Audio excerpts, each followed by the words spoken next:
Departamento de Trânsito e Segurança Rodoviária Nacional atualiza dados durante a rua de janeiro até dezembro, dia 31 de 2023, a público, e a lorong bot, lorong Natal, nós Tinanfon, Polícia Trânsito, 14 municípios, registra, e a Natal, e tem casos, registro caso 35, lá com vida maka ida, o município de Kisar, kane toda maka 95, ha yadili, nós ida e bocau, kane kaman, hamutuk turno resensia, sanu resensia maka iha dili, sanu resen rua maka iha lekisar,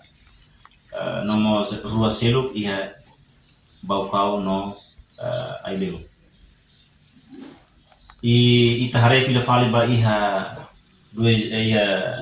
celebração tinan fom dia 31 de dezembro nós 1 de janeiro de 2024 ita registro caso acidentes iha território Larantoma iha 14 municípios hamutu caso são resinwalo ia caso são resinwalo né mate lá e kane toda maka nem ia acontece no município Dili nós kane kaman hamutu são resin ida nem husi município Dili tolu husi município Covalima e Rua Selo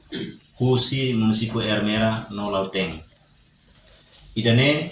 atu hatova pública tak desastre mesmo que acontece em Lorong ita celebra e Lorong Natal no Mostina Fuma maka au atualiza bahia pública tu bela tene. Janela informação ba emahoto atu atena informação atual diagliu kita halua hane hambutão subscribe like halo comentário no faz do media social hoto.